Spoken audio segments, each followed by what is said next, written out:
కూడి వచ్చిన మీ అందరికీ ప్రభు నామములో వందనాలు. యేసయ్య నామానికి స్తోత్రం కలుగును గాక. హల్లెలూయా. చాలా సంతోషం. మరొక దినం మీ మధ్యలో నిలబడి ఈ లెంట్ సీజనపు వాక్యాలను ధ్యానం చేసుకోవడానికి ప్రభు మనకిచ్చిన ధన్యతను బట్టి మనం 6.5 వారాల సబ్జెక్టు మనం మాట్లాడుకోబోతున్నాం. 40 రోజులు 40 ప్రసంగాలు మనం ధ్యానాంశాలుగా ఒక్కొక్కటి మనం స్టడీ చేస్తాం. ఈ వారం మొత్తం కూడా అసలు ఏ అంశాన్ని చెప్పబోతున్నాం అనేది ప్రతి వారానికి ఒక ప్రధాన అంశం ఒకటి ఉంటుంది. ఆ అంశాన్ని యొక్క కొనసాగింపులో కొన్ని భాగాలు వస్తాయి. సో ఆ తర్వాత వారంలో ప్రధానంగా ఒక అంశం తీసుకుంటాం. ఆ అంశం గురించే ఆ వారం అంతా మాట్లాడుతూ వస్తాం. ఇలా మిగతా మనకున్నటువంటి 6 వారాలను మనం ఇలా డివైడ్ చేసుకుంటూ మనం మాట్లాడుకుంటాం. కాబట్టి సోమవారం జరిగేటటువంటి ఈ ప్రేయర్ మీటింగ్లో మీరు ఖచ్చితంగా అటెండ్ అయితేనే మంగళవారం నుంచి శనివారం దాకా చెప్తున్నటువంటి అంశాలు మీకు అర్థమవుతాయి. సో కాబట్టి ఖచ్చితంగా మండే రోజు జరిగేటటువంటి మీటింగ్కి మీరు తప్పక ఉండాలి. మిగతా రోజులన్నీ అర్థం కావాలి అని అంటే ఈరోజు మనం ఒక కొత్త అంశాన్ని ప్రారంభిద్దాం. మనం లెంటు పరిచయాన్ని మాట్లాడుకున్నాం, పశ్చాత్తాపం గురించి మాట్లాడుకున్నాం, క్షమాపణ పొందుకున్నది ఇతరుల్ని క్షమించటానికి అనే సంగతులను కూడా మాట్లాడుకున్నాం, పరిశుద్ధ జీవితం జీవించుట అనే దాని గురించి కూడా మనం మాట్లాడుకున్నాం. ఇప్పుడు మనం ఆత్మీయులంగా దేవుని పిల్లలంగా మార్చబడిన తర్వాత ఇక మన ఆధ్యాత్మిక పోరాటాలు ప్రారంభమవుతాయి. దేవుణ్ణి నమ్మిన తర్వాత, ఆయన బిడ్డగా మారిన తర్వాత ఇక ఆధ్యాత్మిక పోరాటం ప్రారంభమవుతుంది. మనకొక ఆత్మీయ పోరాటం ఉంది. శరీరానికి ఆత్మకి మధ్య పోరాటం ఉంది. సాతానికి మనకి మధ్య ఒక పోరాటం ఉంది. లోకానికి మనకి మధ్య ఒక పోరాటం ఉంది. ఈ పోరాటంలో మనం ఎలా నిలబడాలి, ఎలా గెలవాలి అన్న సంగతులు లేఖనం ప్రకారంగా మనం నేర్చుకోవాలి, అర్థం చేసుకోవాలి. ఎందుకంటే చనిపోయేంత వరకు ఆయన బిడ్డగా మనం బ్రతకాలి అని అంటే ఇలాంటివి కొన్ని తప్పు. సో కొంచెం మనసు పెట్టి ఈ వర్తమానాలు ఆలకించండి. ఈరోజు మన అంశం ఏంటనంటే యేసుక్రీస్తు ప్రభులు వారు 40 రోజులు అరణ్యంలో చేసినటువంటి ఉపవాస ప్రార్థనను ఆధారం చేసుకొని ఈ వారమంతా సబ్జెక్టు మాట్లాడతాం. కేవలం మత్తయి సువార్త 4వ అధ్యాయం 1వ వచనం నుంచి ఉన్నటువంటి విషయాలను లేదా లూకా సువార్త 4వ అధ్యాయం 1 నుంచి ఉన్నటువంటి విషయాలను మనం ఎక్కువగా ధ్యానం చేసుకుంటూ వస్తాం. ఈ వారానికి గాను మనం పెట్టే టైటిల్ ఏంటనంటే అరణ్యపు అనుభవాలు అనేది మీతో మాట్లాడతాను. యేసుక్రీస్తు ప్రభువారు అరణ్యానికి కొనుపోబడ్డారు కనుక ఆ కొనుపోబడిన దగ్గర నుంచి ఆయన ఎలా తన జీవితాన్ని నడిపించారు, ఆయన ఏమేమి ఎదుర్కొన్నారు, వాటిని ఎలా జయించారు అన్న వాటి మీద ఈ వారం ప్రసంగం అంతా మనకి కొనసాగుతూ ఉంటుంది. సో కొంచెం జాగ్రత్తగా ఆలకించండి. అరణ్యపు అనుభవాలు అనేటటువంటి ఈ టైటిల్ని ఈ వారం అంతా ధ్యానం చేసుకోబోతున్నాం. ఒకసారి మత్తయి సువార్త 4వ అధ్యాయం 1వ వచనం నుంచి చదువుతారా? అప్పుడు యేసు అపవాది చేత శోధించబడుటకు ఆత్మ వలన అరణ్యానికి కొనిపోబడెను. లూకా సువార్త 4వ అధ్యాయం దగ్గరికి కూడా మీరు రండి. 1వ వచనం నుంచి చదవండి. యేసు పరిశుద్ధాత్మ పూర్ణుడై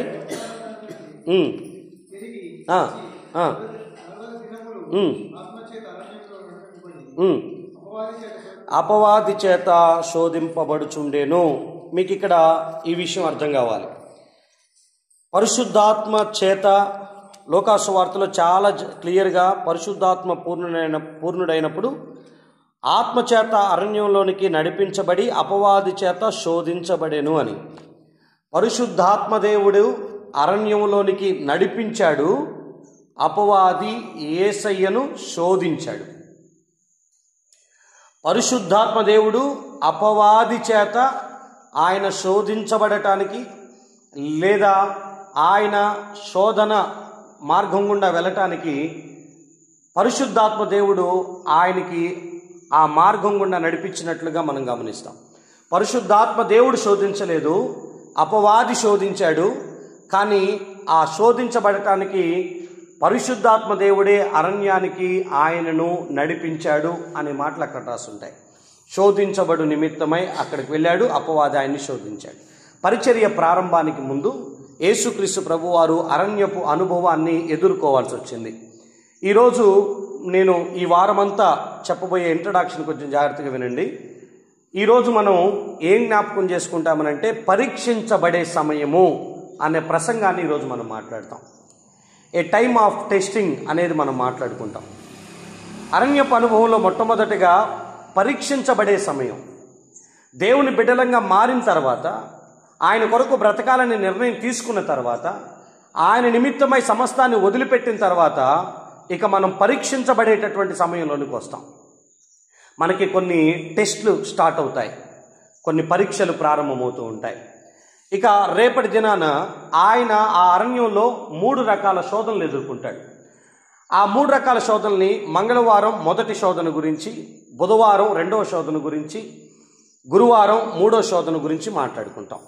శుక్రవారం రోజున దేవుని వాక్యం ద్వారా ఆ శోధనల్ని ఆయన ఎలా జయించాడో, దేవుని వాక్యపు శక్తిని గురించి మనం మాట్లాడుకుంటాం.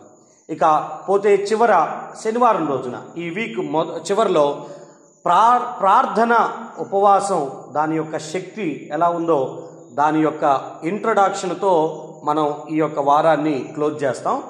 ఆ తర్వాత వారం ఉపవాస ప్రార్థన శక్తిని మనం ధ్యానం చేసుకోవటానికి మనం దాన్ని కొనసాగింపుగా తీసుకుంటాం.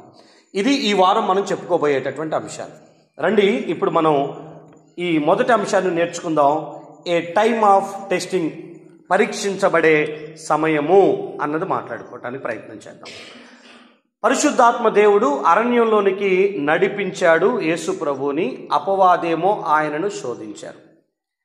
సో అపవాది శోధించుట కొరకు, లేకపోతే పరిశుద్ధాత్మ దేవుడు కొన్నిసార్లు మనల్ని పరీక్షల గుండా నడిపిస్తాడు మన ఆధ్యాత్మిక జీవితం బలపడటానికి.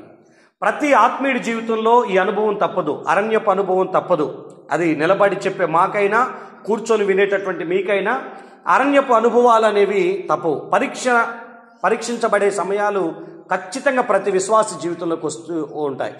మీకు కొన్ని లేఖనాలు జ్ఞాపకం చేస్తాను. యాకోబు పత్రిక 1వ అధ్యాయం 2వ వచనంలో రాయబడినటువంటి మాట, నా సహోదరులారా, మీ విశ్వాసమునకు కలుగు పరీక్ష ఓర్పును పుట్టించునని ఎరిగి మీరు నానా విధములకు శోధనలో పడినప్పుడు అది మహా ఆనందమని ఎంచుకోనండి అని.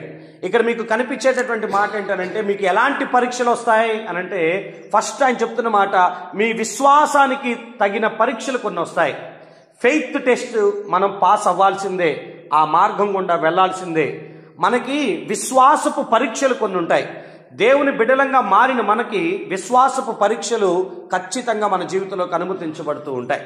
దీన్ని ఇంకొంచెం అర్థమయ్యేటట్లుగా, దీన్ని సంపూర్ణంగా అర్థం చేసుకోవాలంటే పేతురు రాసినటువంటి మొదటి పత్రిక 1వ అధ్యాయం 7వ వచనంలో ఉన్నటువంటి మాటను మీరు ఒకసారి జాగ్రత్తగా గమనిస్తే, అక్కడ ఇదిగో ఆ విశ్వాసపు పరీక్ష ఎలా ఉంటుందో మీకు చాలా క్లియర్గా మాట్లాడతారు. చదువుతామా? నశించిపోతున్నటువంటి సువర్ణము అగ్ని చేత ఎలా శోధించబడుతూ ఉందో, దానికంటే అమూల్యమైనటువంటి మీ విశ్వాసము కూడా శోధనల చేత పరీక్షకు నిలిచినదై యేసు క్రీస్తు ప్రత్యక్షమైనప్పుడు మీకు మెప్పు, మహిమ, ఘనత కలుగుతుంది. నా వైపు చూడాలి, ఈ మాటలు జాగ్రత్తగా ఆలకించాలి. ఇక్కడ రాయబడిన మాట ఏంటనంటే, మీ విశ్వాసానికి పరీక్ష కలిగింది. ఒక బంగారాన్ని ఎలాగైతే అగ్నిలో వేసి మనం దాన్ని శోధించి శుద్ధ సువర్ణంగా మారుస్తామో, అంతకంటే విలువైనటువంటి అమూల్యమైనటువంటి మీ విశ్వాసం కూడా ఖచ్చితంగా పరీక్షకు లోనవుతుంది. తద్వారా ఆ పరీక్షలో మీరు పతనమైపోవాలనో నాశనమైపోవాలనో ఉద్దేశం కాదు, మీకు దేవుడి ద్వారా మెప్పు, ఘనత, మహిమ కలగాలనేది ప్రభు ఉద్దేశం. ఇంగ్లీష్లో ఒక సేయింగ్ ఉంటుంది, every course there will be A test అని రాసి ఉంటుంది. అంటే ప్రతి కోర్సుకి చివరిలో ఒక పరీక్ష ఉంటుంది. పరీక్ష లేనిదే ఎవ్వరం కూడా మన కోర్సుని కంప్లీట్ చేయలేం. జూన్లో జాయిన్ అయినటువంటి స్టూడెంట్ మార్చికి వచ్చేసరికి ఎగ్జామ్ ఎదుర్కోవాల్సిందే, పరీక్ష రాయాల్సిందే. ఎందుకు ఆ పరీక్షలు పెడతారు? అతన్ని ఫెయిల్ చేసి అక్కడ కూర్చోబెట్టడానికా, లేకపోతే అతను పాస్ అయితే మరొక మెట్టు పైకి ప్రమోట్ చేయటానికా? అతన్ని ప్రమోట్ చేయటానికే పరీక్షలు పెడతారు తప్ప, ఈ స్థాయి నుంచి మరొక స్థాయికి, ఈ క్లాస్ నుంచి పై క్లాస్కి నువ్వు ప్రమోట్ అవ్వటానికి కొన్ని పరీక్షలు తప్పవు. ఆ ఒక్కటి దాటితే మరొక మెట్టు పైకి ఎదగగలుగుతాం. దేవుడు మన విశ్వాస జీవితంలో ఒక్కొక్క మెట్టు పైకెక్కించాలనంటే కొన్నిసార్లు మన జీవితంలోకి దేవుడు విశ్వాసపు పరీక్షలను ఆయన అనుమతిస్తాడు. సో ఆ అనుమతి మనకి మెప్పును, ఘనతను, మహిమను కలుగజేయటానికి కారణమవుతుంది. సో గిఫ్ట్ నేను ఏమాట అంటున్నానంటే మీరు ప్రమోట్ అవటానికి ఇది చాలా బాగా ఉపయోగపడేటటువంటి అంశం.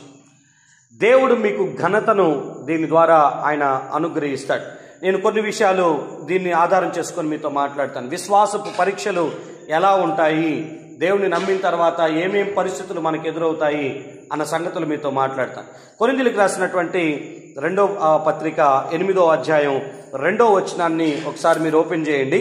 కొరింథీయులకు రాసినటువంటి 2వ పత్రిక 8వ అధ్యాయం 2వ వచనం. మాసిదోనియా సంఘం ప్రభువుని నమ్ముకున్న తొలి దినాలవి.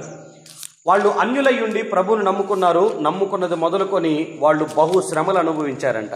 ఏలగనగా వారు బహు శ్రమల వలన పరీక్షింపబడగా అత్యధికముగా సంతోషించిరి, మరియు వారు నిరుపేదలైనను వారి దాతృత్వము బహుగా విస్తరించెను అని రాసి ఉంటుంది. గుర్తుపెట్టుకోండి, మనం విశ్వాసులమైన తర్వాత, ప్రభువుని నమ్మిన తర్వాత, మన జీవితాన్ని ప్రభు కొరకు బ్రతకాలని నిర్ణయించుకున్న తర్వాత మన జీవితంలోకి వచ్చే మొట్టమొదటి విశ్వాసపు పరీక్ష ఏంటంటే బహు శ్రమల వలన మనం పరీక్షించబడాల్సిన పరిస్థితికి వస్తుంది. అగ్ని చేత సువర్ణము ఏ విధంగా అయితే పరీక్షకు లోనవుతుందో మన విశ్వాసం కూడా అగ్ని చేత పరీక్షించబడుతుంది. బహు శ్రమలు మన జీవితంలో కనిపించబడతాయి. తెలిసినవాడు, తెలియనివాడు, ఇంట్లో వాళ్ళు, బయట వాళ్ళు, అసలు ఏ కారణం లేకుండా మనల్ని శ్రమ పెట్టడానికి ప్రయత్నం చేస్తారు. వాళ్ళ చేష్టల ద్వారా, వాళ్ళ మాటల ద్వారా మనకి కొన్ని శ్రమలు అనుమతించబడుతూ ఉంటాయి. ఆ శ్రమలు నీకు కొన్నిసార్లు అనారోగ్య కారణంగా కావచ్చు, ఆర్థిక పరమైనటువంటివి కావచ్చు, ఇంటిలో సమాధానాన్ని కోల్పోయే పరిస్థితులు కావచ్చు, అప్పుడు దాకా ప్రేమగా మెదిలినటువంటి వాళ్ళందరూ శత్రువులుగా మారిపోవటం కావచ్చు, కొన్నిసార్లు మనం ఒంటరైపోయేటటువంటి పరిస్థితి కావచ్చు. అది ఏ రకమైనటువంటి శ్రమైనా మన జీవితంలోనికి అనుమతించబడింది. ఆ అనుమతించబడిన టైంలో మనం సనుగుతామా, సంతోషిస్తామా అన్నదే మెయిన్ అక్కడ క్రైటీరియాగా మారుతుంది. జాగ్రత్తగా ఆలకించండి. శ్రమలలో దేవుణ్ణి యందు వీళ్ళు సంతోషించారంట, కానీ చాలామంది శ్రమలు వస్తే దేవుణ్ణి సనగటం స్టార్ట్ చేస్తారు. ఏం దేవుడో ఏమో, ఏం భక్తో ఏమో, నమ్మితే మంచిగా అవుతుంది అనుకున్నాం, నమ్మింది మొదలుకొని శ్రమలు మా జీవితంలోకి వస్తున్నాయి అని. నువ్వు విశ్వాసివైతే నీ విశ్వాసానికి తగిన పరీక్షలు నీ జీవితంలోనికి వచ్చిపోతుంటాయి. కాబట్టి ఇది ఈ రోజు కాకపోయినా ఎప్పటికైనా ప్రతి ఆత్మీయుడు తెలుసుకోవాల్సినటువంటి సబ్జెక్ట్ ఇది. మీరు అర్థం చేసుకోవాలి, పరీక్ష అనేది ప్రతి విశ్వాస జీవితంలోనికి వస్తుంది అని. రెండోది, మీరు ఒకసారి యెషయా గ్రంథం మీరు 48వ అధ్యాయం 10వ వచనాన్ని ఒకసారి చూస్తారా? యెషయా గ్రంథం 48:10 అక్కడ ఏమని రాస్తుందనంటే, నేను నిన్ను పుటము వేసి తిని వెండిని వేసినట్లు కాదు, ఇబ్బంది కొలిమిలో నిన్ను పరీక్షించాను. కొన్నిసార్లు శ్రమలతో పాటు కొన్ని ఇబ్బందులు, ఇక్కట్లు, ఇరుకులు మన బ్రతుకులోనికి అనుమతించబడతా ఉంటాయి. ఇక భరించలేకపోతున్నాం, ఇక నేను తాలుకోలేకపోతున్నాను, నా వల్ల కావట్లేదు అనేటటువంటి కొన్ని ఇబ్బందికరమైన పరిస్థితులు వస్తాయి. అవి మీ భర్త ద్వారా వస్తున్నాయా, మీ భార్య ద్వారా వస్తాయా, మీరు కన్న బిడ్డల ద్వారా వస్తాయా, మిమ్మల్ని కన్న తల్లిదండ్రుల ద్వారా వస్తాయా, మీ తోబుట్టువులా, మీ రక్త సంబంధికులా, ఎవరి ద్వారా మీరు ఇబ్బంది ఎదుర్కొంటారో అనేది నాకు తెలియదు. కానీ దేవుడు కొన్నిసార్లు మన విశ్వాసపు పరీక్షని, కొన్నిసార్లు ఇబ్బందుల కొలిమిలో మనల్ని పరీక్షిస్తాడు ఆయన. ఇదిగో మనం ఇబ్బందుల కొలిమిలో పడతాం. ఆ ఇబ్బంది కొలిమిలో పడినప్పుడు మనం విశ్వాసంలో నిలబడుతున్నామా, లేదా ఏం దేవుడో ఏమోని అనుకొని వెనక్కి వెళ్ళిపోతున్నామా? మీకు మరొక లేఖనాన్ని కూడా జ్ఞాపకం చేస్తాను. నిర్గమాకాండం 15వ అధ్యాయం, నిర్గమాకాండం 15వ అధ్యాయం 25వ వచనం. నిర్గమాకాండం 15వ అధ్యాయం 25వ వచనం. అతడు యెహోవాకు మొరపెట్టెను, అంతటా యెహోవా అతనికి ఒక చెట్టును చూపెను, నీళ్ళలో వేసిన తరువాత నీళ్లు మధురములాయను. అక్కడ ఆయన వారికి కట్టడను విధిని నిర్ణయించి అక్కడ వారిని పరీక్షించి అని రాసుంటుంది. మీకు తెలుసా ఆ 15వ అధ్యాయం అంతా ఏం జరిగిందో? ఈ 25వ వచనానికంటే లేదా 21 వచనాల దాకా మొత్తం పాటే ఉంటుంది. దేవుని స్తుతిస్తూ ఒక పాట పాడతారు, ఆరాధిస్తూ ఉంటారు. ఏంటి ఆ పాట అంటే 14వ అధ్యాయంలో దేవుడు చేసినటువంటి ఒక గొప్ప అద్భుతాన్ని ఆధారం చేసుకొని, ఎర్ర సముద్రాన్ని దేవుడు రెండుగా చీల్చాడు, మమ్మల్ని బ్రతికించాడని 15వ అధ్యాయంలో తంబురులు సితారాలు పట్టుకొని అందరూ ప్రభుని ఆరాధిస్తూ ఉన్నారు. నువ్వు గొప్పవాడివి, నువ్వు వీరుడివి, సూర్యుడివి, మమ్మల్ని బ్రతికించావు, నీకు స్తోత్రం, నీకు వందనాలు, వేలుపులలో నీ వంటి దేవుడు లేడు, ఇదిగో నువ్వు పూజ్యుడువు, గనుడువు, కీర్తనీయుడు అని గొప్ప గొప్ప మాటలతో కీర్తిస్తారు. ఆ కీర్తించిన ఆ ఆరాధన అంత ఎంతసేపు ఉందో తెలుసా? వాళ్ళ జీవితంలోనికి శ్రమ, ఇబ్బంది, లేమి, కొరత వచ్చేంతవరకే. అప్పుడు దాకా స్తుతించిన నోర్లు 22వ వచనం చూడండి. మోషే ఎర్ర సముద్రం నుండి జనులను సాగజేయగా వారు శూర అరణ్యంలోనికి వెళ్ళి దానిలో 3 దినములు నడిచిరి. అచ్చట వారికి నీళ్లు దొరకలేదు. అంతలో వారు మారాకు చేరిరి. వాళ్ళకి నీళ్లు దొరకలేదు. ఒకవేళ దొరికిన నీళ్లు కూడా చేదైన నీళ్లుగా ఉన్నాయి. అప్పుడు దాకా స్తుతించిన వాళ్ళు కష్టం రాగానే వాళ్ళ నోట్లో నుంచి వస్తున్నటువంటి మాటలు ఏంటో తెలుసా? అక్కడ రాయబడినటువంటి మాట, వారిక ఆయనను గురించి సనగటం ప్రారంభించారంట. 24వ వచనం చూడండి. ప్రజలు మేమేమి త్రాగుదామని మోషే మీద సనుగు కొనగా అని రాస్తుంటుంది. శ్రమలు వస్తే సంతోషించే వాళ్ళు ఒకళ్ళైతే శ్రమలలో సనిగే వాళ్ళు కొంతమంది, శ్రమలలో ప్రార్థించే వాళ్ళు కొంతమంది అయితే శ్రమలలో దేవుణ్ణి విడిచిపెట్టి వెళ్ళిపోయే వాళ్ళు కొంతమంది. దేవుణ్ణి అనరాని మాటలు అనటానికి, ఏం దేవుడు అనే పదం మాట్లాడడానికి ఇష్టపడిపోతూ ఉంటుంటారు చాలామంది. అంతసేపు స్తుతించిన వాళ్ళు కొద్దిసేపట్లోనే ప్రభువు మీద లేదా ఆయన సేవకుడి మీద సనగటం స్టార్ట్ చేశారు. ఎందుకు? వాళ్ళకి లేమి, వాళ్ళకి కొరత, వాళ్ళకి నీళ్లు దొరకలేదు. చిన్నపాటి కష్టం, అరే పెద్ద ఎర్ర సముద్రాన్ని చీల్చినటువంటి ఆయన మాకు నీళ్లు దొరకట్లేదని ప్రార్థన చేస్తే మాకు నీళ్లు ఎందుకు ఇవ్వడు అనేటటువంటి భరోసా లేదు. కానీ కళ్ళ ముందు ఒక చిన్న కష్టం వస్తే అప్పటి వరకు పొందిన మేళ్ళన్నీ మర్చిపోతారు. ఎదురుగున్న కష్టాన్ని బట్టి మాత్రం దేవుణ్ణి తిట్టిపోయటానికి రెడీ అయిపోతారు. నా మాటలు మీరు చాలా జాగ్రత్తగా అర్థం చేసుకోనండి. మన లైఫ్లో ఇలాంటివి ఎక్కువ జరుగుతూ ఉంటాయి. అరే నమ్మింది మొదలుకొని ఇప్పటి వరకు నా జీవితంలో, నా భార్య జీవితంలో, నా భర్త జీవితంలో, నా పిల్లల జీవితంలో, నా వ్యాపార జీవితంలో, నా ఉద్యోగ జీవితంలో, నా వ్యక్తిగత జీవితంలో ఎన్ని మేలులు జరిగించినా ఒక్క శ్రమ వచ్చిందంటే ఇవన్నీ పక్కన పెట్టేస్తాం. ఇది ఎందుకు చేయలేదు ప్రభువా అని మాత్రం దీని దగ్గర కూర్చుంటాం. సో సనగటానికి ఒక చిన్న శ్రమ చాలు. అప్పుడు దాకా స్తుతించిన అదే నోరు దేవుణ్ణి తిట్టిపోయటానికి, సనగటానికి స్టార్ట్ అయిపోయినాయి. విశ్వాసపు పరీక్ష వచ్చిద్ది అనేది అర్థం కావట్లేదు. అందుకే ప్రభువారు ఘనపరిచి స్తుతించేటటువంటి నోరుని చూసి 4 రోజులు అలా ఉంటారేమో, 4 రోజుల తర్వాత ఈ వ్యక్తి ఎలా ఉంటాడని గమనించటానికైనా, ఒక చిన్న ఆనందం వస్తే స్తుతించిన వాడు కష్టం వస్తే కూడా స్తుతించగలుగుతాడా లేదా అని గమనిస్తారు. బైబిల్లో కొంతమంది ఉన్నారు కష్టంలో కూడా స్తుతించగలిగినటువంటి వాళ్ళు. యోబు గ్రంథం 1వ అధ్యాయంలో మీరు 21, 22 చదువుకుంటూ వస్తే అక్కడ ఆయన అంటారు, యెహోవా ఇచ్చెను, యెహోవా తీసుకొనెను, యెహోవా నామమునకు స్తుతి కలుగునుగాక అని. హబక్కూకు 3వ అధ్యాయంలో ఆయన అంటారు, గొర్రెల దొడ్డిలో లేకపోయినా, శాలలో పశువులు లేకపోయినా, ద్రాక్ష చెట్లు ఫలించకపోయినా, ఒలివ చెట్టు ఆ కాపు కాయకపోయినా, చేనులో పైరు పంట చేతికి రాకపోయినా, ఇదిగో నేను యెహోవా యందు ఆనందిస్తాను, ఎందుకంటే నా దేవుడు నా కాళ్ళను లేడి కాళ్ళలాగా చేసి నన్ను ఉన్నత స్థలముల మీద కూర్చొండబెడతాడు అని ఆయన నమ్మాడు కనుక. అరే ఇన్ని గొర్రెల దొడ్డిలో లేవు, శాలలో పశువులు లేవు, పైరు చేతికి రావట్లేదు, పంట చేతికి రావట్లేదు, వేసుకున్న ద్రాక్ష చెట్లు, ఒలివ చెట్లు ఇవన్నీ పాడైపోతున్నాయి. ఇలాంటి సిచ్యువేషన్లో సమస్తం ఎటు చూసినా నష్టమే ఉన్నటువంటి పరిస్థితుల్లో యెహోవా యందు నేను ఆనందిస్తాను అని చెప్పగలిగినటువంటి ఒకే వ్యక్తి ఆయన. ఫిలిప్పీలకు రాసినటువంటి పత్రికలో పౌలు గారు చెరసాలలో ఉండి సంఘానికి ధైర్యాన్ని ఇస్తూ ఒక మాట అంటారు.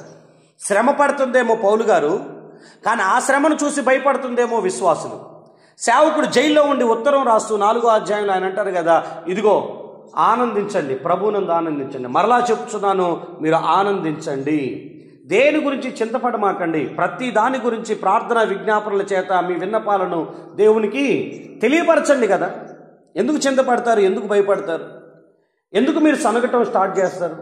ఎందుకు మీకు అంత భీతి? ఆనందించడం నేర్చుకోనండి. శ్రమల్లో కూడా ఆనందించడం నేర్చుకోండి. యోబు ఒక అద్భుతమైన మాట మాట్లాడతాడు. ఆయన మేలు చేస్తేనే దేవుడా? ఆయన ద్వారా మేలే పొందాలా? ఆయన ద్వారా కీడు తగదా? మనం ఆయన ద్వారా కీడు అనుభవించడానికి లేమా? దేవుడు ఏది చేసినా దేవుడి నామానికి స్తోత్రం అనుకున్నటువంటి విశ్వాస ఆయన. విశ్వాసపు పరీక్షలు మన జీవితంలోకి అనుమతించబడతాయి. అవును, కొన్నిసార్లు తినటానికి కూడా లేనటువంటి సిచ్యువేషన్స్ ఎదుర్కోవాల్సి వస్తుందేమో, కొన్నిసార్లు తడుముకున్నా కూడా ఒక్క రూపాయి దొరకనటువంటి సిచ్యువేషన్స్ ఎదుర్కోవాల్సి వస్తుందేమో. ఇక్కడ కూర్చున్న వాళ్ళు ఎవరు ఆ మార్గంలో గుండా వెళ్ళనటువంటి వాళ్ళు ఎవరున్నారు? ఎవరో ఒకళ్ళకి ఏదో ఒక స్థాయిలో ఏదో ఒక సిచ్యువేషన్లో ఆ అరణ్యపు మార్గాన్ని ప్రభు ఓపెన్ చేస్తారు, అక్కడికి నడిపిస్తారు. ఎందుకంటే మీకు ఒక మెప్పు కలగాలి, మీకు ఒక ఘనత కలగాలి, మీకు మహిమ కలగాలి, మీరు ఒక స్టెప్ నుంచి ఇంకో స్టెప్కి ప్రమోట్ అవ్వాలి. దేవుడు మిమ్మల్ని ఘనపరచాలని అంటే ఈ విశ్వాసపు పరీక్షలు తప్పు. కానీ పరీక్షలు వచ్చిన ప్రతిసారి సనుగుతున్న వాళ్ళు కొంతమంది, వెనక్కి వెళ్ళిపోతున్నటువంటి వాళ్ళు కొంతమంది, నాకు దేవుడు మంచి కొట్టట్లే అని చెప్పేసి వెళ్ళిపోయేటోళ్ళు చాలామంది. ఓ ప్రియదేవుని బిడ్డ, ఈ మాటలు వింటున్నటువంటి మీరందరూ శ్రమలు వచ్చినప్పుడు చాలా జాగ్రత్తగా దేవుని వైపు చూడండి. నా దేవుడు ఏ ఉద్దేశం లేకుండా మీ జీవితంలోనికి ఈ అనుభవాన్ని మీకు అనుగ్రహించడు. ఆయన ఒక అనుభవాన్ని నేర్పించాలనుకుంటున్నాడంటే దాని నుంచి ఎంతో మనకి ఆశీర్వాదాన్ని దాగి ఉందనేది మాత్రం మీరు నమ్మండి. నేను చివరిలో వాటి గురించి మాట్లాడు. ఒకటి, విశ్వాసపు పరీక్షలు ఉంటాయి. రెండోది, నిర్గమాకాండం 16వ అధ్యాయం 4వ వచనం చూడండి. నిర్గమాకాండం దగ్గరికి మీరు రండి, 16వ అధ్యాయం 4వ వచనం. ఇక్కడ ఏమని రాసి ఉంటుందనంటే, ఇదిగో నేను ఆకాశం నుండి మీ కొరకు ఆహారాన్ని కురిపించేదను, వారు నా ధర్మశాస్త్రమును అనుసరించి నడుతురో లేదో అని నేను వారిని పరీక్షించున్నట్లు ఈ ప్రజలు వెళ్ళి ఏనాటి బత్తెమో ఆనాడే కూర్చుకొనవలెను అని రాసి ఉంటుంది. వారు నా ధర్మశాస్త్రాన్ని అనుసరించి నడుస్తారో లేదో అని నేను వారిని పరీక్షిస్తాను. ఇప్పుడు ద్వితీయోపదేశకాండం 8వ అధ్యాయం 2వ వచనం దగ్గరికి మీరు రండి. ఇక్కడ ఉన్నటువంటి మాట ఇంకొంచెం విపులంగా నేను మీతో మాట్లాడతాను. 8:2లో ఇక్కడ ఏముంటుందంటే, మరియు నీవు ఆయన ఆజ్ఞలను గైకొందువో లేదో నిన్ను శోధించి నీ హృదయములో ఉన్నది తెలుసుకొనుటకు నిన్ను అనుచ నిమిత్తమును అరణ్యములో 40 సంవత్సరములు నీ దేవుడైన యెహోవా నిన్ను నడిపించిన మార్గమంతటిని జ్ఞాపకము చేసుకొనుము అని రాసి ఉంటుంది. చాలా క్లియర్గా నీవు ఆయన ఆజ్ఞలు గైకొంటావో లేదో అని నిన్ను శోధించి నీ హృదయంలో ఉన్నది తెలుసుకోవాలనుకుంటున్నాడు. ఒక రకంగా ఒకటి విశ్వాసపు పరీక్ష అయితే, రెండోది నీ హృదయానికి ఒక పరీక్ష ఉంటుంది. నీ హృదయంలో నువ్వేమనుకుంటున్నావు, నువ్వేం ఆలోచిస్తున్నావు అనేటటువంటి ఒక ఆలోచన, నీ హృదయానికి ఒక పరీక్ష ఉంటుంది. హృదయ పరీక్ష ఒకటి జరిగిద్ది. మనిషి పైకి కనిపించినట్లుగా లోపల కనిపించడు. పైకి ఉన్నటువంటి ఆలోచనలు లోపల కూడా ఉంటాయి అనుకుంటే అబద్ధం. లోపల ఏం ఆలోచిస్తున్నాడో ఎదుటిన్న మనిషికి అర్థం కాకపోవచ్చు, కానీ హృదయాన్ని పరిశీలించగలిగిన దేవుడికి సమస్తం అర్థమైపోతూ ఉంటుంది. వీళ్ళు నా వాక్యాన్ని అనుసరించి నడుస్తారో లేదో అని వారి హృదయాలను ఆయన పరీక్షిస్తూ ఉంటాడు అనేటటువంటి మాట. ఎలాంటి అంటే మీకు ఒక సంఘటన జ్ఞాపకం చేస్తాను. అదే ద్వితీయోపదేశకాండం 13వ అధ్యాయం 3వ వచనం ఒకసారి మీరు ఓపెన్ చేయండి. ఇక్కడ ఏమని రాసి ఉంటుందనంటే లేదా ఒకటిని చూద్దాం. ప్రవక్తయే గాని కలలు కనువాడే గాని నీ మధ్య లేచి నీ ఎదుట సూచక క్రియైనను మహత్కార్యమైనను చేసి నీవు ఎరుగని ఇతర దేవతలను అనుసరించి పూజించుము రమ్మని చెప్పిన ఎడల అతడు నీతో చెప్పిన సూచక క్రియ గాని మహత్కార్యము గాని సంభవించినను ఆ ప్రవక్త మాటలు కలలు కనువాని మాటలను వినకూడదు. ఏలయనగా మీరు మీ దేవుడైన యెహోవాను మీ పూర్ణ హృదయముతోను మీ పూర్ణాత్మతోనూ ప్రేమించుచున్నారో లేదో తెలుసుకొనుటకు మీ దేవుడైన యెహోవా మిమ్మల్ని పరీక్షించుచున్నాడు అని. ఇప్పుడు నా వైపు చూడాలి. మీరు ప్రవక్త అయినా కలలుగనేవాడైనా మీ దగ్గరకు వచ్చి ఒక అద్భుతాన్ని చేసి ఒక సూచక క్రియ జరిగించినా కూడా అతడు మిమ్మల్ని దేవుని వైపు కాక ఇతర వాటి వైపు తిప్పేటటువంటి ఆలోచన మీకు చెప్తే, మీ ముందు అద్భుతాలు జరిగించినటువంటి ప్రవక్తనైనా సరే కలలు కనేవాడినైనా సరే వాళ్ళని అనుసరించకూడదు. ఎందుకంటే దేవుడు కొన్నిసార్లు మేలు చేసి మిమ్మల్ని పరీక్షిస్తాడు. ఒక అద్భుతాన్ని వాళ్ళ ద్వారా జరిగించి మీరు అటువైపు మల్లుతారా? మీ ప్రామాణికం సూచక క్రియలు అద్భుతాలా, లేదా దేవుని వాక్యాన్ని బట్టే మీ ఆధ్యాత్మిక జీవితాన్ని కట్టుకుంటారా అని మీ హృదయాన్ని ఆయన పరీక్షించువాడై ఉన్నాడు. మీకు కొన్ని విషయాల్ని మీకు జ్ఞాపకం చేస్తాను. ఒక మనిషి యొక్క జీవితం లేకపోతే ఒక మనిషి ఎలాంటోడో తెలియాలంటే 2 పనులు జరగాలి. అయితే కష్టం పెట్టాలి, లేదా దీవెనివ్వాలి. కష్టం వచ్చినప్పుడు మనిషి ఏంటో ఒరిజినాలిటీ బయటకు వచ్చింది, దీవెన వచ్చినప్పుడు కూడా ఒరిజినాలిటీ బయటకు వచ్చింది. దీవించబడినటువంటి టైంలో ప్రభు దగ్గర ఎంత వినయంగా ఉంటారో, దీవించబడిన తర్వాత ప్రభు దగ్గర అసలు గడపటానికి కూడా టైం దొరకనటువంటి వాళ్ళు చాలామంది ఉన్నారు. ఆశీర్వాదం వచ్చేంత వరకే తగ్గింపు, ఆశీర్వాదం వస్తే మన కళ్ళు నెత్తికెక్కినటువంటి వాళ్ళు చాలామంది ఉన్నారు. గర్వించి తిరిగే వాళ్ళు చాలామంది ఉన్నారు. జోబు ఖాళీగా ఉన్నప్పుడు అంత తగ్గింపు వినయం జోబు నిండిన తర్వాత కూడా ఉంటుందా అనంటే ఏమో ఉండొచ్చు, ఉండకపోవచ్చు. సూచక క్రియలను జరిగించి ఆ కలలు కనేవాడు, ప్రవక్త, వాళ్ళు ఎవరైనా సరే ఒక అద్భుతాన్ని జరిగించిన తర్వాత మిమ్మల్ని దేవుని వైపు కాక మరొక వాటి వైపు తిప్పటానికి ప్రయత్నం చేస్తే వాళ్ళని మీరు అనుసరించకూడదు, వాళ్ళ మాట వినకూడదు. ఈవెన్ జాషువా చెప్తాడో, ఇంకో పాస్టర్ గారు చెప్తారో, టీవీలో ఉన్న వ్యక్తి చెప్తాడో, అమెరికాలో ఉన్న వ్యక్తి చెప్తాడో, ఎవరన్నా చెప్పనిగాక. మనకి ప్రామాణికం పాస్టర్ గారు కాదు, మనకి ప్రామాణికం దేవుని వాక్యం అన్న సంగతి మీరు మర్చిపోకూడదు. ఎవరో ఒక ఆయన చెప్తాడు, ఏమని చెప్తాడనంటే, ఇదిగో దేవుడు అద్భుతాన్ని జరిగిస్తున్నాడు, ఇక్కడికి రండి, ఇక్కడ ప్రభు ఉన్నాడు అని చెప్తే మీరు ఒకటే గుర్తుపెట్టుకోనండి, మనకి దేవుడు పలానా చోట ఉంటాడు, పలానా చోట ఉండడు అని అంటే అది వాక్యపు విరుద్ధం, అది వాక్యానికి విరుద్ధం. దేవుడు అన్ని చోట్ల ఉంటాడు, సర్వవ్యాపి ఆయన. ఇందుగలడు అందుగలేడని సందేహం ఎందుకు? ప్రతి చోట ఆయన ఉంటాడు. మనం ఇక్కడే ఉంటాడు, ఇక్కడ ఉండడు అనటానికి మనం ఇతర విశ్వాసంలో లేము. మనం క్రైస్తవ విశ్వాసంలో ఎక్కడ ఇద్దరు ముగ్గురు కూడి ఉంటారో అదే ఆయన సన్నిధి, అదే ఆయన సన్నిధి. ఎక్కడ మనం మోకరించి ప్రార్థన చేసిన తండ్రి అని పిలుస్తామో ప్రభు అక్కడికి వచ్చేటటువంటి వాడు. స్థానానికి ప్రత్యేకత లేదు, స్థలాలకి ప్రత్యేకత లేదు. నువ్వు ఎక్కడ ఉండి నా తండ్రి అని నువ్వు ఆయన పిలుస్తావో అక్కడికి తన దీవెనను పంపించగలిగిన మంచి దేవుడు ఆయన. హల్లెలూయా. సో అక్కడికి రండి, ఇక్కడికి రండి, ఇది తినండి, అది తినండి, ఇది తాగండి, ఇది రాసుకోనండి, ఈ ఖర్చు పోపండి, ఆ బూడిది రాసుకోండి అని ఎవరైనా ఏదన్నా పిచ్చి మాటలు చెప్తే వాక్యానికి విరుద్ధంగా మీరు నడిపిస్తున్నారు, మిమ్మల్ని మేము అనుసరించాల్సిన అవసరం లేదు అని చెప్పగలిగే రోజులు ప్రతి క్రైస్తవుడికి వచ్చునుగాక. హల్లెలూయా. క్రైస్తవ్యంలో దందాలు ఎక్కువ నడుస్తున్నాయి. ఈ దందాలు తగ్గాలంటే ఈ వ్యాపారాన్ని ఎంకరేజ్ చేసేవాళ్ళు తగ్గాలి ఫస్ట్. ఎందుకనంటే ప్రోత్సహించే వాళ్ళు ఉన్నంత వరకు ఈ వ్యాపారాలు జరుగుతూనే ఉంటాయి. కొనేవాడు ఉన్నంత వరకు ఎవడైనా అమ్ముతూనే ఉంటాడు. వాడు రోజుకొకళ్ళు పుట్టగొడుగులు లెక్క లేచుకుంటూ వస్తూనే ఉంటారు. వాక్యాన్ని చెప్పడం తక్కువైపోయింది, అద్భుతాల మీద ఫోకస్ ఎక్కువైపోయింది. వాక్యం చెప్పడం తక్కువైపోయింది, నీకేం జరిగిద్దో, రేపేం జరిగిద్దో, ఎల్లుండేం జరిగిద్దో అనేటటువంటి ప్రవచనాలు చెప్పడం ఎక్కువైపోయింది. ఈ చివరి కాలంలో వాక్యపు పునాది మీద మాత్రమే మన జీవితాలను కట్టుకుందుము గాక. మనకి విశ్వాసంలో దేవుడు కొన్ని ఇలాంటి పరీక్షలు, హృదయానికి పరీక్షలు ఇస్తాడు. అయితే బాగా దీవిస్తాడు, లేదా ఇదిగో పూర్తిగా కొన్ని శ్రమలను మీకు అనుగ్రహిస్తాడు. మీ హృదయంలో ఏమనుకుంటున్నారు? మీ హృదయంలో ఏమనుకుంటున్నారు? బాగా దీవించబడిన తర్వాత గర్విస్తారా? బాగా శ్రమలు వచ్చిన తర్వాత దేవుణ్ణి దూషిస్తారా? ఏం ఆలోచిస్తారో ఆయన దాన్ని గుర్తించడానికి మిమ్మల్ని పరీక్షిస్తాడు. మూడో విషయం, కొన్నిసార్లు సేవ చేయాలనుకునే వాళ్ళకి, సేవకులకి, అంటే సేవకులకి కొన్ని పరీక్షలు ఉంటాయి.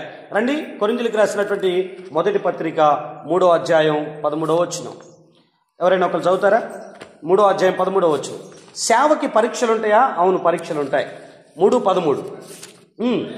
ఎవడైనాను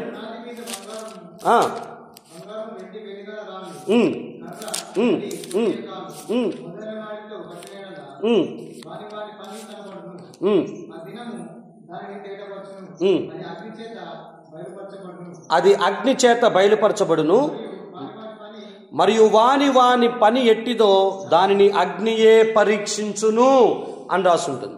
ఇదిగో గమనించండి, ఎవరి పరిచర్య ఎలాంటిది అని నిర్ణయించడానికి నువ్వు నేను సరిపోం. కానీ ఒక టైం రాబోతుందంట, అగ్ని చేత ప్రతి సేవ పరీక్షించబడిద్ది. అంటే ఈ రోజుల్లో సేవ, గొప్ప సేవ అంటే అర్థం ఏంటనంటే ఎక్కువ మంది జనాలు రావటం. ఎక్కువ మంది జనాలు వస్తే దేవుడు అక్కడ ఉన్నాడు, దేవుడు గొప్ప కార్యాలు జరిగిస్తున్నాడు, లేకపోతే దేవుడు ఆ సంఘాన్ని దీవించాడని. ప్రజలు ఎక్కువ మంది రావటం దేవుడు కోరుకున్న సేవ అంటానికి ప్రామాణికం కాదు. ఎందుకు నేను మాట్లాడుతున్నానంటే, ఇర్మియా చేసిన సేవ అంతటిలో పట్టుమని నలుగురు ఆయన ముందు కూర్చొని వాక్యం విన్న వాళ్ళు లేరు. ఆయనకి ఎక్కడ వాక్యం చెప్పుకుంటూ వెళ్ళినా వ్యతిరేకత వచ్చుకుంటూ వెళ్ళిపోయింది. పరిచర్య అనంటే దేవుడు ఏం చెప్పాడో అది చేయటం, అంతేగాని 200 మంది ఉంటే అది పరిచర్య, 20 మంది ఉంటే అది పరిచర్య కాదు, ఇద్దరు కూర్చుంటే అది పరిచర్య కాదు అని అంటే మాత్రం అది తప్పుడు ఆలోచన అని మాత్రం మీకు జ్ఞాపకం చేస్తున్నాను. ప్రతి సేవ పరీక్షించబడింది. నేను ఎలా చేస్తున్నానో, ఇంకొకరు ఎలా చేస్తున్నారో, ఇవన్నీ ఒకరోజు పరీక్షకి గురవుతాయి. నేను కట్టెనా, నేను గెడ్డినా, నేను వెండినా, నేను బంగారాన్నా, నేను అగ్ని చేత శోధించబడుతున్నప్పుడు ఏది కాలిపోయిద్దో, ఏది నిలబడిద్దో ఆ రోజున నా ప్రభు ప్రత్యక్షమైనప్పుడు ప్రతి సంఘం పరీక్షించబడేటటువంటి రోజులు వస్తాయి. సంఘమా గుర్తుపెట్టుకోనండి, మనం పరీక్షించబడేటటువంటి రోజులు వచ్చినప్పుడు మన సంఘం నిలబడేటట్లుగానే మనం ఉందుముగాక. రెండోది, సేవకుడికి కూడా పరీక్షలు వస్తాయి. మీరు తిమోతికి రాసినటువంటి మొదటి పత్రిక దగ్గరికి మీరు రండి. 3వ అధ్యాయం 10వ వచనం. 3వ అధ్యాయం 10వ వచనం. ఇక్కడ సంఘంలో ఎవరైనా అధ్యక్ష పదవిని ఆశించినటువంటి వారు ఉంటే వారు మొదట పరీక్షింపబడవలెను, తరువాత వారు అనన్యులైతే పరిచారకులుగా ఉండవచ్చు అని. దేవుని సేవ చేయాలనంటే ఈ రోజుల్లో చాలా ఈజీ అయిపోయింది. మా నాన్నగారు పాస్టర్ గారు అయితే చాలు, నేను పాస్టర్ని అయిపోవచ్చు. ఒకవేళ నాకు నేను మొక్కుకుంటే చాలు, దేవా నేను సేవకు వచ్చేస్తానని మొక్కుకుంటే చాలు, సేవకులు అయిపోవచ్చు. ఎవరైనా బైబిల్ ట్రైనింగ్కి వెళ్తే చాలు, వాళ్ళు సేవకులు అయిపోవచ్చు. ఏ పని చేతగాక ఖాళీగా ఉన్నటువంటి వాళ్ళు ఉంటే చాలు, పాస్టర్ గారి పక్కన ఒక బ్యాగ్ తగిలించుకొని 4 రోజులు తిరిగి 4 వాక్యాలు నేర్చుకుంటే పాస్టర్లు అయిపోవచ్చు. కానీ గుర్తుపెట్టుకోనండి, దేవుని సంఘంలో సేవకుడిగా పనిచేయాలి అని అంటే ఖచ్చితంగా ఆ సేవకుడు ముందు మొదట పరీక్షించబడాలి. మీకు అర్థమవటానికి కొరింథీయులకు రాసినటువంటి 2వ పత్రిక 8వ అధ్యాయం 22వ వచనాన్ని ఒకసారి మీరు ఓపెన్ చేయండి. చాలా అద్భుతమైన మాట. ఆయన ఏమంటారంటే, మరియు వారితో కూడా మేము మా సహోదరుణ్ణి పంపుచున్నాం. చాలా సంగతులలో అనేక పర్యాయములు అతన్ని పరీక్షించి అతడు ఆసక్తి గలవాడనియు, ఇప్పుడును మీ ఎడల అతనికి కలిగిన విశేషమైన నమ్మిక వలన మరి ఎక్కువైన ఆసక్తి గలవాడనియు తెలుసుకొని ఉన్నాము అని అక్కడ రాయబడి ఉంటుంది. జాగ్రత్తగా వినండి. ఈ వ్యక్తి అయితే అపోల్లో కానీ, లోకా కానీ, లేదా తిమోతి కానీ అయి ఉండొచ్చు అని చాలామంది మాట్లాడతారు. లేదా తీతు కూడా అయి ఉండొచ్చు అని అంటారు. నా సహోదరుడు అని చెప్పినప్పుడు ఆ సేవకుడు ఎవరో అక్కడ రాయబడలేదు. కానీ ఆ పదం చూడండి, చాలా సంగతులలో అనేక పర్యాయాలు అతన్ని మేము పరీక్షించాము. ఆ పరీక్షలో అతడు ఆసక్తి గలవాడని మాకు తెలిసిన తర్వాత పరిచర్యలో అతన్ని వాడుతున్నాము అని. ఈరోజు మన దగ్గరికి చాలామంది సేవ చేయటానికి వచ్చిన వాళ్ళు ఉన్నారు, సమర్పించుకున్న వాళ్ళు ఉన్నారు, వస్తుంటారు, పోతుంటారు. నేను గమనిస్తూనే ఉంటాను. వెళ్ళే వాళ్ళని నేను వచ్చే వాళ్ళ విషయంలో నేను వాళ్ళకి అబ్జెక్షన్ పెట్టను నేను. కానీ వాళ్ళ జీవితాన్ని కొన్నిసార్లు కొన్ని పరీక్షలకి గురి చేస్తుంటున్నప్పుడు వాళ్ళని నడిపించే పద్ధతుల్లో కొన్నిసార్లు ఖాళీగా కూర్చోబెట్టి, కొన్నిసార్లు వాళ్ళ జీవితంలో ఎంతవరకు తగ్గింపు ఉందో, లేదా స్టేజీలు అప్పగిస్తే అదే తగ్గింపు మొదటి నుంచి ఇప్పటిదాకా అలాగే ఉందా, లేదా స్టేజీ ఎక్కగానే గర్వించి మాట్లాడేటటువంటి పరిస్థితులు ఉన్నాయా, అన్ని విషయాల్లో చాలా సంగతుల్లో అనేక పర్యాయాలు సేవకులను దేవుడు పరీక్షిస్తాడు. లేదా ఏ నాయకుడైతే ఉన్నాడో ఆ నాయకుడు తన దగ్గర ఎవరైతే ఆయనతో పాటు కలిసి పనిచేయాలనుకుంటున్నారో వాళ్ళని పరీక్షించే సమయాలు కొన్ని వస్తాయి. ఆ పరీక్షల్లో నిలబడతారో లేదో తెలిసింది. 4 రోజులు మాటిన్న వాళ్ళు 5వ రోజున మొండికేసే పనులు స్టార్ట్ అవుతాయి. 5 రోజులు వినయంగా బ్రతికిన వాళ్ళు 6వ రోజున గర్వించి మాట్లాడటం స్టార్ట్ అయింది. చూడండి, మీలో ఎవరైనా సేవకి సమర్పించుకునే రోజులు కనుక ఒకవేళ వస్తే ఈ పదం గుర్తుపెట్టుకోండి. మొదటగా మీరు పరీక్షించబడిన తర్వాతనే మీరు దేవుని యొక్క పనిలో వాడబడతారన్న సంగతి మీరు మర్చిపోవద్దు. చాలా సంగతుల్లో మీరు అనేక పర్యాయాలు పరీక్షించబడాల్సి వస్తుంది ప్రతి సేవకుడు. ఆ తర్వాతనే అతడు యోగ్యుడా అని కాదా అనేది దేవుడు నిర్ణయించి ముందుకు తీసుకెళ్లే పరిస్థితులు ఉంటాయి. చాలామంది ఈ రోజుల్లో పట్టుమని 4 రోజులు ఒక సేవకుడి దగ్గర కలిసి ఉండలేనటువంటి పరిస్థితి అవుతుంది. ఎందుకనంటే వాళ్ళకి ఏం ఫీల్ అవుతుందంటే 4 వచనాలు తీసుకొని 4 నిమిషాలు వాక్యం చెప్పడం వస్తే చాలు, మేము ఇక తీస్మార్కానం అయిపోయామన్న ఫీలింగ్స్ ఎక్కువగా అయిపోతున్నాయి. ఏం చేయాలో అర్థం కావట్లేదు. ఇగో బోరు ఆ భూమిలోనికి ఎంత లోతుగా వెళ్తుందో అన్ని నీళ్లు అంత పుష్కలంగా, అంత స్వచ్ఛంగా ఆ నీళ్లు పైకి ఉబికి బయటకు వస్తాయి. మన సేవ లోతు ఎంత లోతుగా ఉంటే అంత మధురమైనటువంటి అనుభవాలతో కూడినటువంటి మాటలు బయటకు వస్తాయి. పైపైన 4 విషయాలు తెలుసుకొని ఏదో చేసేద్దామని అనుకుంటే చాలా కష్టమవుతుంది. ఓ ప్రభు ఈ విషయంలో మనల్ని కంట్రోల్ చేయను గాక. హల్లెలూయా. సో పరీక్షించబడుతుంది సేవ అయినా సేవకులైనా కూడా. సో నేను ముందుకు వెళ్తున్నాను. సేవకులు పరీక్షించబడుతున్నటువంటి పరిస్థితులు మనకి వస్తున్నప్పుడు మనం చేయాల్సిన పని ఏంటనంటే ఒక 3 సంగతులు గుర్తుపెట్టుకునండి. యాకోబు పత్రిక 1:2లో లేదా 2 కొరింథీ 8:2లో రాయబడిన మాట ప్రకారంగా మీరు నానా విధములకు శోధనలో పడినప్పుడు అది మహా ఆనందమని ఎంచుకోవాలి. బహుశ్రమల వలన వాళ్ళు సంతోషించారు అని రాసుంటుంది. శ్రమ రాగానే సంతోషపడ్డారు వాళ్ళు, శ్రమలలో ఆనందపడ్డారు వాళ్ళు, ఆనంద గీతాలు పాడారు వాళ్ళు. ఎస్, మేము శ్రమ పరచబడుతున్నాము, దేవుడు మాకు శ్రమ ఇచ్చాడంటే ఆయన మమ్మల్ని పరీక్షిస్తున్నాడు. ఆయన మమ్మల్ని పరీక్షిస్తున్నాడంటే మాకు కొత్త ఘనత ఆయన మాకు ఇవ్వబోతున్నాడని అర్థం చేసుకోవటం చాలా తక్కువైపోతుంది ఈ రోజుల్లో. మీకు ఇంకొక విషయాన్ని జ్ఞాపకం చేస్తాను. మీకు ఫిలిప్పీ పత్రిక 4వ అధ్యాయం 6-7 వచనాల్లో దేని గురించి చింతపడద్దు, సమస్తాన్ని గురించి మీరేం చేయాలి, ప్రార్థన విజ్ఞాపనల చేత మీ విన్నపాలను దేవుడికి అప్పగించుకోవాలని. కష్టం, శ్రమ, ఇరుకు, ఇబ్బంది, పరీక్ష వచ్చినప్పుడు ప్రార్థించండి. దేవా ఈ పరీక్ష వచ్చింది నాయన అని దేవుడికి చెప్పండి. అది అలవాటు చేసుకోండి. ఇకపోతే 3వది రోమా 8:28లో ఆయన సంకల్పం చొప్పున పిలువబడినటువంటి వారందరికంట సమస్తము మేలు కొరకై సమకూడి జరుగుతాయి. నీ లైఫ్లో పరీక్ష వచ్చిందా, అది విశ్వాసపు పరీక్ష, హృదయ పరీక్ష, సేవా పరీక్ష, ఏదొచ్చినా ఆయనకి తెలియకుండా రాలేదు. ఆయన చిత్తం ఏదైతే ఉందో అదే నా జీవితంలో జరిగిద్దని మీరు నమ్మగలిగితే ప్రతి శ్రమ హ్యాపీగా అంగీకరించగలుగుతారు. దేవుని చిత్తం మంచే జరిగిద్ది నాకు అని నమ్మేవాళ్ళు విశ్వాసంతో ఉండగలుగుతారు. శ్రమలు వచ్చినప్పుడు ఆయన చిత్తం మీద భరోసా కలిగి ఉండండి, నమ్మకం కలిగి ఉండండి. దేవుడు మిమ్మల్ని దీవిస్తాడు. నేను ఈ పరీక్షలు మనకి ఎలాంటి రివార్డ్స్ ఇస్తాయి, ఎలాంటి మనల్ని గొప్ప చేస్తాయి, ఘనతనిస్తాయి అని అంటే యోబు గ్రంథం 23:10లో ఆయన అంటారు కదా, నేను వెళ్ళు మార్గం, నేను నడుచు మార్గం ఆయనకి తెలియను, నేను శోధించబడిన తర్వాత ఎలా మారుతా, సువర్ణంగా మార్చబడతాను అని అంటాడు. యోసేపు జీవితాన్ని చూడండి. ఆయనకి 17-18 సంవత్సరాల వయసులో వచ్చినటువంటి కళ, దాదాపుగా వాళ్ళ అన్నదమ్ములందరూ గుంటలో వేశారు, అతన్ని చాలా బాధ పెట్టారు, చాలా ఇబ్బందికరమైన పరిస్థితులు తీసుకెళ్లారు. పని చేసుకోవటానికి వచ్చిన జాగాలో ఆ పనివాని ఆ యజమాని యొక్క భార్య నింద వేసి ఆయన జైలు పాలు చేసింది. ఇన్ని శ్రమలు అనుభవిస్తున్న టైంలో ఎక్కడ నోరు జారలేదు, ఎక్కడ సూసైడ్ చేసుకోలేదు, ఎక్కడ దేవుడి మీద సనగలేదు, దేవుడి మీద నమ్మకాన్ని కోల్పోలేదు. నా దేవుడిచ్చిన దర్శనం నాకుందనుకొని నిలబడ్డాడు. ఆయన సింహాసనాల మీద కూర్చోటానికి కారణమయ్యాడు. నేనేమంటానంటే శోధించబడే ప్రతి ఒక్కళ్ళకి సింహాసనాలు దక్కుతాయి, అది మీరు మర్చిపోకూడదు.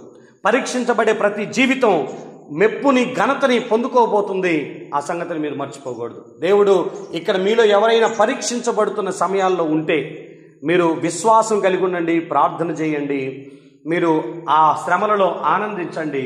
నా దేవుడు మిమ్మల్ని రాబోతున్న కళ్ళను గొప్పగా దీవించును గాక. మోకరించండి, కళ్ళు మూసుకోనండి, చిన్న ప్రార్థన చేసుకొని మన వాక్య భాగాన్ని ముగించుకుందాం.